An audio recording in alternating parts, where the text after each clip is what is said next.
Hello, here are a bunch of French men-at-arms and Genoese crossbowmen.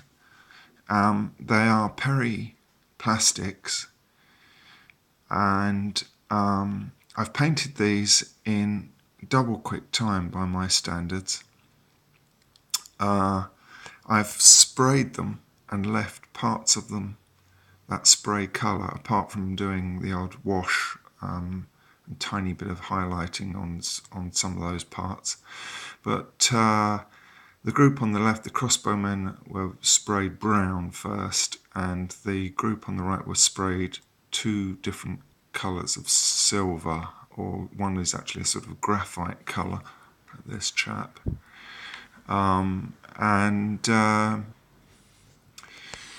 And then the rest painted in, and that's not something I've ever done before. I've always, very carefully painted, I was going to say laboriously, but, with much pleasure, painted in every part. I did these in a hurry because really these are just, I've got to say it, the enemy.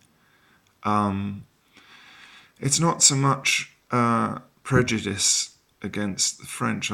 I must try and say that clearly. It's more to do with prejudice against, knights in armour, guys looking like tin cans. I'm not terribly interested in, to be honest. And neither am I that interested in crossbowmen. And neither really am I that interested in bombard crews, which is this other group here. The age of gunpowder, my interest in warfare just drops off rather steeply at that point. As the gun comes in, really.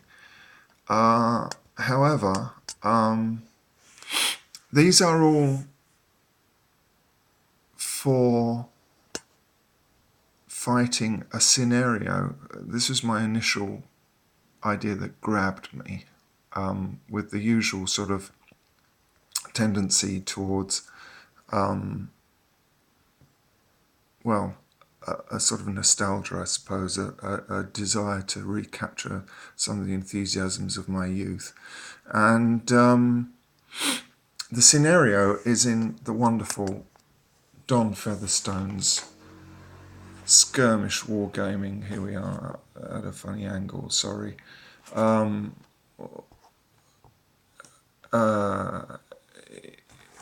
Which was a book I loved when I was an adolescent.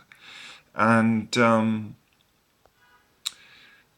I read and reread and played and replayed over and over the Viking scenario, which is the earliest one in it. And the other one that I wanted to play but didn't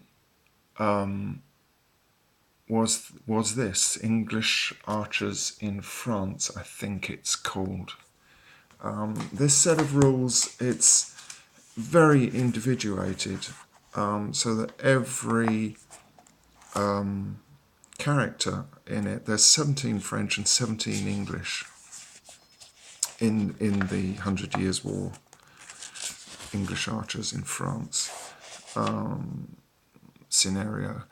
And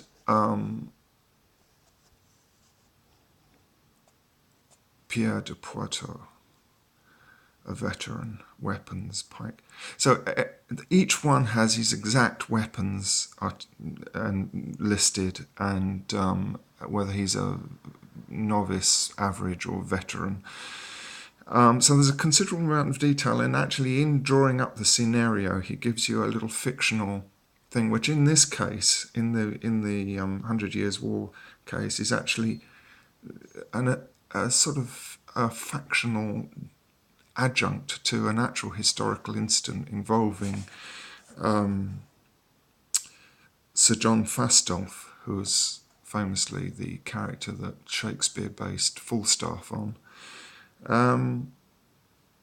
Anyway, so I've slightly lost my thread, but I've intending to play this because I never did it when I was young, and I'm very much looking forward to doing it, and in some detail.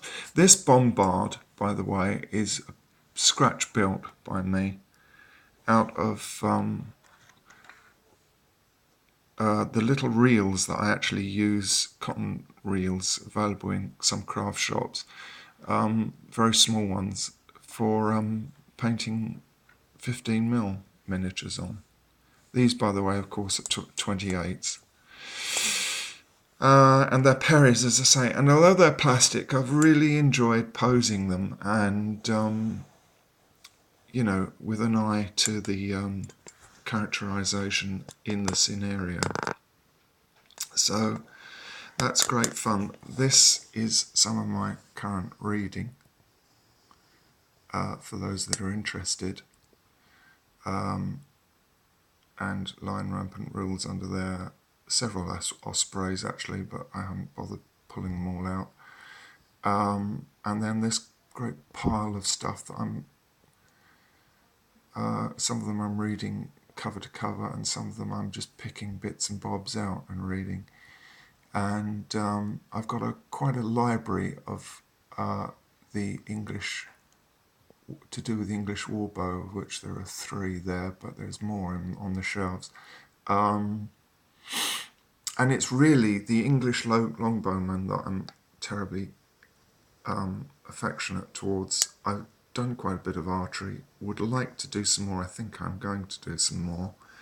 My daughter does some, and it would be great to do some outdoor wandering around, moving from mark to mark shooting. But the real passion for this was the English archer, so that's why I'm doing it.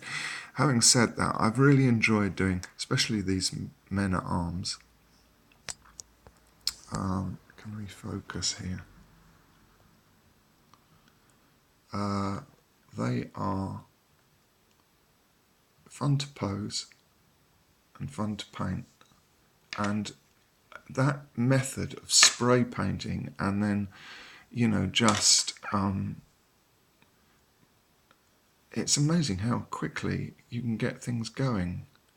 And it did turn what I thought was going to be sheer labour, which is why I did these first, into a very pleasurable experience, because you get something, you know, quickly. And I realise this is nothing new to most people, probably. This is how the way most people paint, I suspect. But I've just always felt that the painting is as much pleasurable part as the gaming. The other part is just looking at them for me on the shelves, to be honest. But suddenly I've got this little force. I've got, actually, there's one extra figure here. So I will go on to use them for Lion Rampant or some other medieval rules. If anybody has any good suggestion for rules that would be good for the 14th and 15th century, 100 Years' War period, skirmishing. Actually, and I'm intending to do larger army. I'm probably going to do some 15mm as well. Then please let me know. I'd be very grateful. I'd also be very grateful if anyone can point me towards the rest of this blasted thing, because ideally you need to have a bit of a castle which the English bowmen sally out from to try and spike the bombard. And this is all I've been able to get hold of. It's Tabletop Workshops, I think it's by Tabletop Workshop, and it's fine as far as it goes, but I thought it came with side towers as well, but no. And as far as I can see, it's very difficult to get hold of now. I think they seem to have more or less sort of disappeared, these people. Anyway, here are the English archers. They're not, they're only primed and with a grey primer with black wash over them. But I really enjoyed setting these guys up. actually posing them, that is. Each one I want to be very individual. I've put a lot of extra work into these.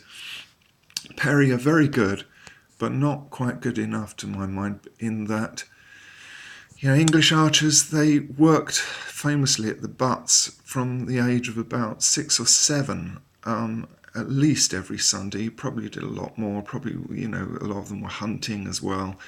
And it was so in their physiognomy, literally, the archery, in order to pull the extraordinary poundage, 150 pounds, even up to 180 pounds draw on the bow, of the English war bow, commonly called longbow, but that term came in with the Victorians, actually. It changed their physiognomy. You have extraordinary things happening to the skeletons of archers that have been found, and they would be very broad, as witnessed by some contemporary reconstructionists who have done it for many, many years with heavy bows, heavy draw weights. So I had to widen the shoulders of these chaps, because as they come from the box, they're rather dapper and rather slender. So green stuff and milliput came into being, and all sorts of fiddling about. But I think they're worth it. They're a little bit more solid looking. I've also worked to make them a little bit scruffier than they are out of the box. This chap is the Salute. I've actually got about 3 copies of this chap now. This is the Salute 2015 Agincourt Archer, doing the famous gesture. And this one is the same figure, but with the maul, and he is going to be the actual chap, charged with doing the actual spiking, while the others get him to the bombard. He's got his maul, and he would have spikes. I love this chap particularly. He's like a little 28mm Michelangelo's David, about to, sizing up the enemy. I think he'll probably be the leader. All these chaps are named: Watkin of Fareham, Ralph, a veteran, Jack of Southampton is the chap with the maul, and so it goes on. They're all named, and this is just over half of them. And you also see that I've strung the bows. I've put strings on the bows, not like my pagan Anglish with my hair, but with another technique, and much easier to do, and they look taut, all of them, even when they are being,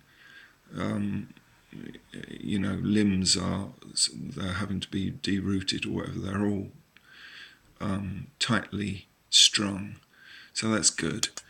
And I can't wait to paint them. I'm going to paint them. I think it'll be more or less 3 groups of 6, or 2 6s and 1 5. That's the sort of how I like to paint 28mm, really. That's the most pleasurable way in which I get best results anyway. Although actually, even then, as I've said before, I more or less paint them individually in a way. I will certainly finish them, the details, etc. So anyway, this is another new project that I'm doing, and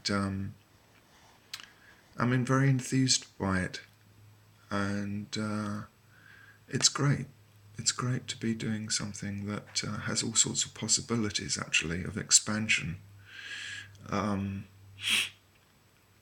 And that I feel, because of the archery, I feel very attached to.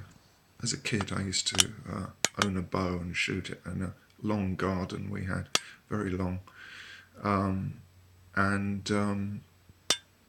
with an orchard at the end, so I didn't have to worry too much.